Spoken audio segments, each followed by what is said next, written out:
Hi, I'm Bethany. Welcome to my channel. Today we're gonna make a caramel apple spice cake that will blow your mind. Literally like make your brain explode. It's that good. Look what we're making today. And you don't even know what's in this cake. What's in this cake is homemade apple preserve, homemade caramel, a really easy spice cake recipe, and a Swiss meringue buttercream.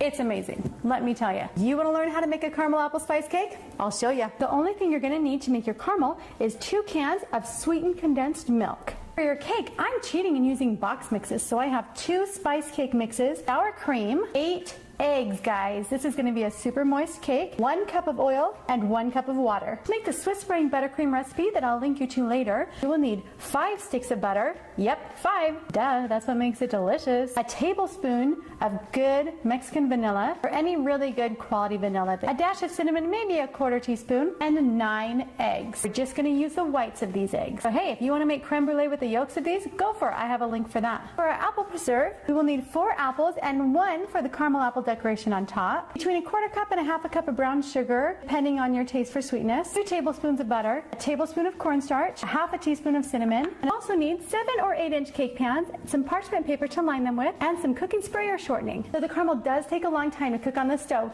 so it should be the first thing you do. Or you can do it ahead of time, like the day before, and make your life just way easier. This is the first thing we're gonna do, so we're gonna get it on the stove. I'll show you how to do it. It's like super easy. This is literally all it is. You take the can and you put it in water. Make sure the top of the can is covered. Turn that puppy on. There you go. To where the bubbles are just kind of simmering just a little bit for about 4 hours. All right, it's been about 2 hours or so.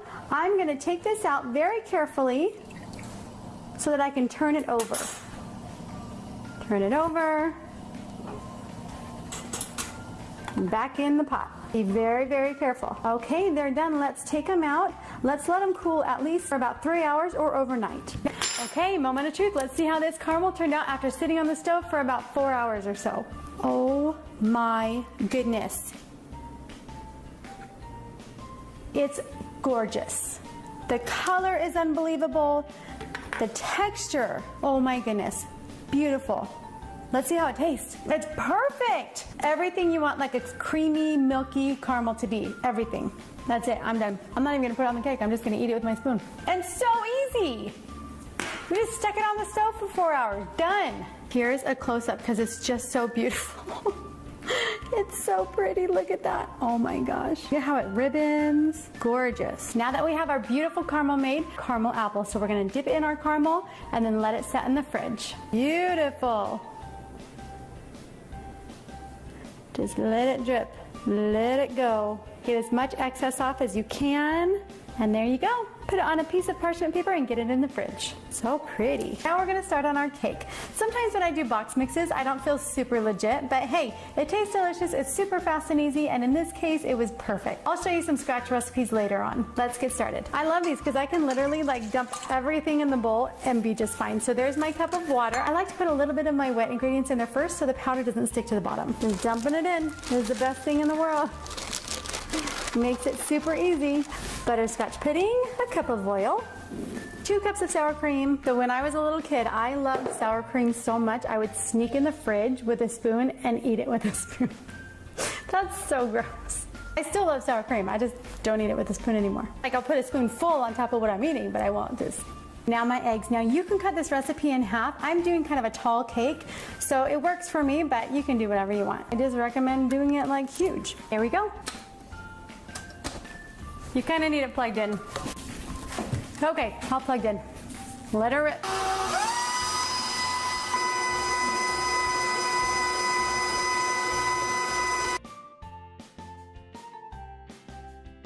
Your batter's all mixed and your beater's all licked.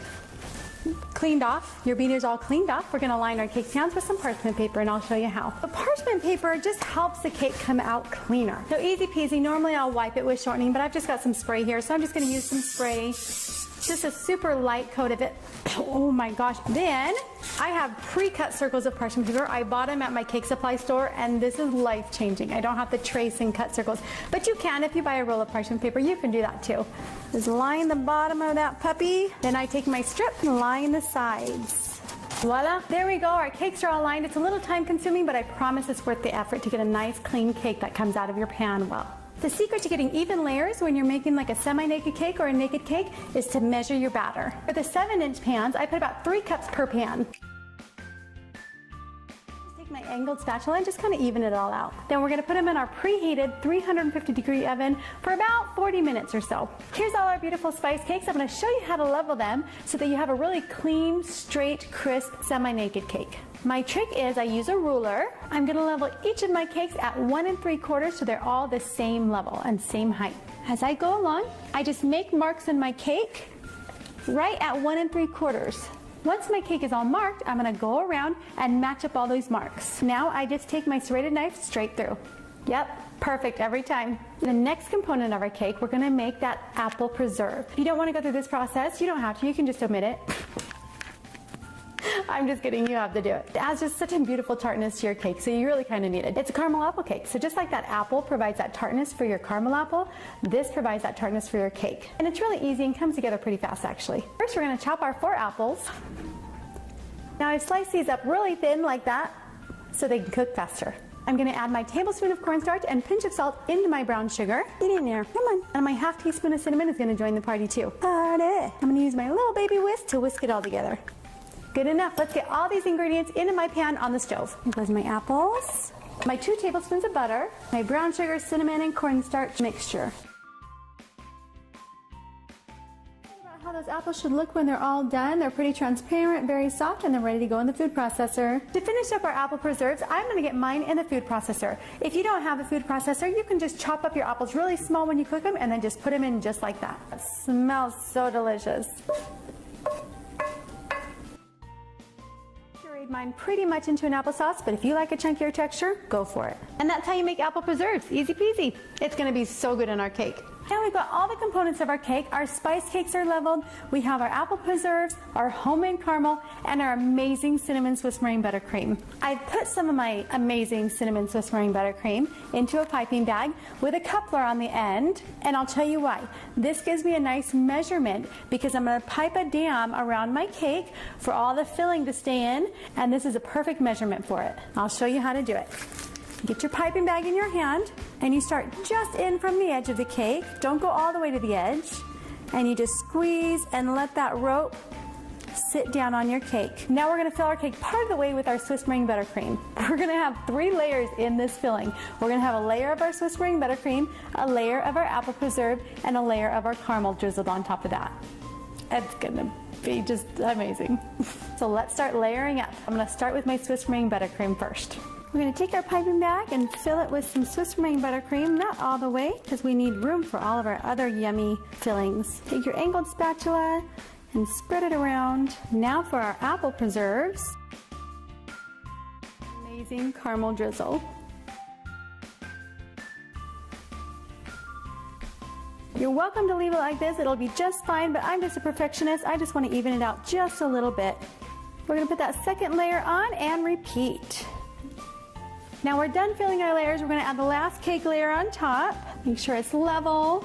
It is. And now I'm going to show you how to crumb coat it. I've got my delicious Swiss meringue buttercream on, and we're going to pile it up on top. Not messing around, guys. We're going to work this buttercream across the top and then down the sides.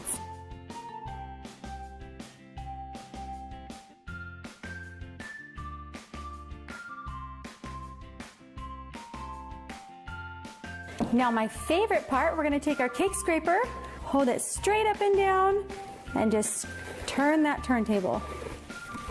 Beautiful.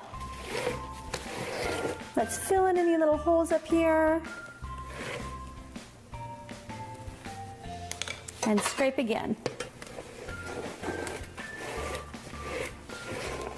Now we're going to take our scraper and scrape the top in. Always cleaning off your scraper as you go. We're done scraping our cake. Now we're going to put the caramel drizzle on top. I've let my cake chill in the fridge so the buttercream doesn't run with the caramel. Now we're going to put our caramel drizzle on. Pretty easy stuff. You basically just drizzle it on. I start in the center. Put less than you think you're going to need to. Otherwise it's going to end up all at the bottom of your cake. All right, we're just pushing it right up to the edge. And then we're going to push it just over right where we want it to drip. Come on. Go, go, go. There it goes. It's getting a little thin on top, so I'm gonna put some more on. Now you can also take a piping bag and put it right where you want on the edge because it's so thick. If it's too thin, you can't do that. Just put right at the edge, right where you want it, and then filling it in. Yep, look at that beautiful drip. I love that drip right in front. It's gonna continue to self-level. Right now, I'm gonna put the apple on. Isn't that gorgeous? Don't you just wanna stick your face in that? That's it. I'm just gonna leave it just like this. I love the rustic beauty in it. It's gonna taste incredible. Do yourself a favor and make this cake. It is, like I said, mind-blowing. Click subscribe to see how to make more amazing desserts. Like this video and comment down below and let me know what you want me to show you how to make. Thanks for watching, everybody. Have a great day. Now I'm gonna stick my face in this thing. Oh, so good.